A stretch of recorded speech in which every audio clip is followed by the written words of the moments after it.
I don't know. I'm still trying to decide if I like this or not. Hey guys. Okay, so a lot of people ask me, Vivian, do you buy your wine with a meal already in mind, or do you have all your ingredients and then you pick your wine? And to be honest, I do both. I'm a regular person. I don't always go food shopping for every single meal that I think of. A lot of times it's just with the ingredients that I have on hand. So today the inspo was actually the wine first.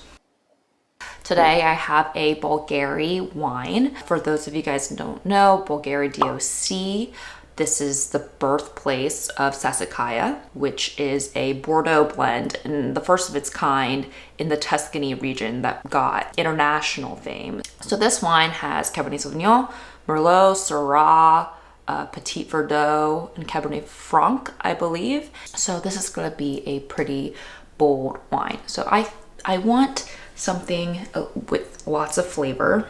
The Italians are going to hate me.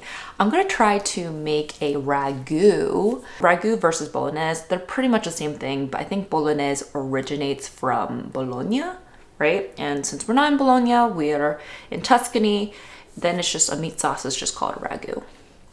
But here's the twist that I'm trying to do for the first time today, which maybe not be the best idea, but I'm going to try to make a ragù out of an impossible burger, which is, for those of you guys don't know, it is meat made out of plants. So we're going to see if this is going to taste good. Why am I doing that? One, I have it, so don't at me. I'm not going to the store. And I also ate a lot of meat last weekend, so I'm going to try to offset that with a little bit more plants. Okay, we are right outside of my pantry, and I'm so blessed to have this new and improved pantry that can hold so much of my ingredients. So things that I always keep some beef stock, which is what we're gonna need. We're also gonna need some canned tomatoes. As you can see, it's still Tetris here. So always have some diced tomatoes. Other things that I always keep: anchovies. I think they add so much flavor to sauces. I always have that. Chicken stock. Korean tuna, better than, I'm sorry, sun-kissed or whatever. So always having a stocked pantry will allow you to make meals really quickly. And I have my Impossible Burger meat. See, it doesn't look that bad, you guys. It looks pretty good. We're starting with our mirepoix. This is all in saran wrap, but I had a little bit left over of some celery, and I was like, oh, I should probably keep this for exactly this purpose. Did I know that I was gonna use this in 2 days or a couple of days? No. I think I might also add some mushrooms too. I know people are like, no, that's not traditional, but you know, we're gonna go with it. So let us get to chopping. All right, so while we are cooking, I wanted to talk about the term Super Tuscan and why I think term Super Tuscan is outdated. Now, the term was first coined by journalists when they were referring to wines like Sassicaia, a Bordeaux blend in Tuscany, which really wasn't heard of. It was either like table wines or DOCG wines, like Chianti, Brunello. It kind of was strange for this very well-produced wines, and all that they could slap on the label was table wine. So journalists were like, well, you know, but it had such great rankings, it beat out some Napa and Bordeaux wines, so let's call it a Super Tuscan. Now, fast forward, and they created another classification in between table wines and DOC wines, and that was IGT wines. So IGT wines are exactly that. They allow winemakers to be a little bit more creative and to use grapes outside of the strict rules, but are a slightly higher quality than table wines. Bolgheri DOC was created. This area is specifically for French varieties. So that's one reason why the term Super Tuscan is outdated. No, doesn't look that bad. it's actually browning. Now, this brings me to my next point though, is like, what does Super Tuscan even mean? Because the term is now a catch-all. We don't know, it doesn't tell us, is it a wine that's mixed with Sangiovese or other native Italian grapes with French varietals, or is it specifically just French varietals, or the aging process? Super Tuscans don't really mean too much. That's why we should drop the saying and, either say this is a DOC or specifically say this is an IGT wine and this is what they do differently. And that is my little spiel about why we shouldn't use the term Super Tuscan. Our ragù is simmering up there.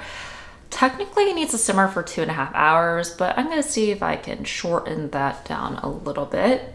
But yeah, I just kind of want to talk about Bolgheri wines. These wines are one of the highest value per bottle in Italy. They're pretty expensive, which is probably why I usually don't gravitate towards Bolgheri wines.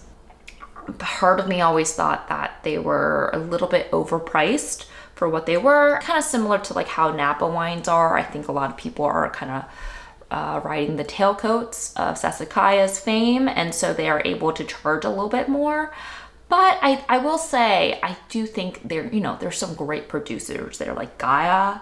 They're famous for their Barolos, and they have their own Bolgheri wine. How do you pronounce that? Camerenda? I don't know. These names are also killing me.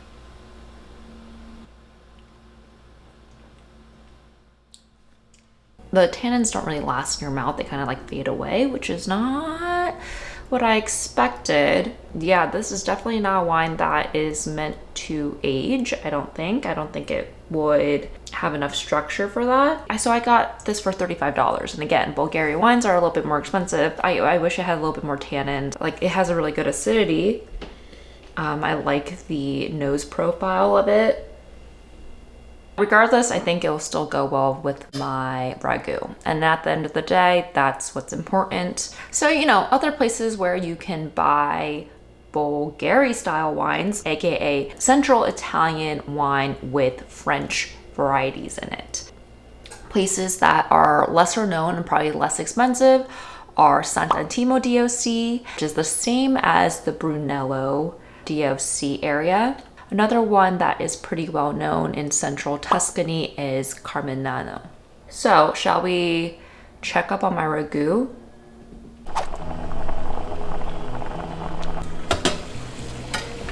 Make sure to salt your water.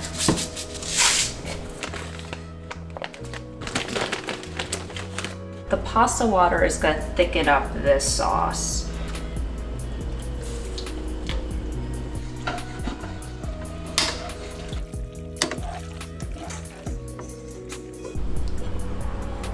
Look at that. And of course, I need some cheese. Yes. Yum. Look how good that looks. And guys, no meat. Can you believe that? You could do this with spaghetti, but the fat noodles are really where it's at.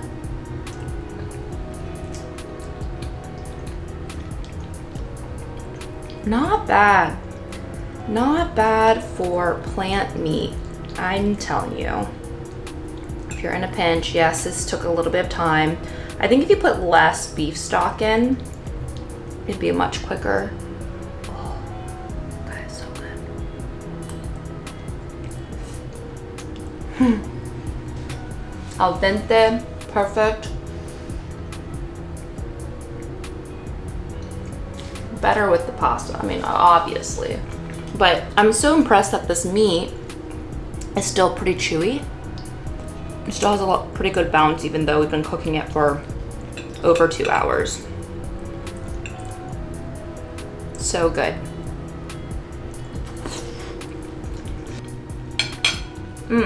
Literally came up with this idea a couple of hours ago.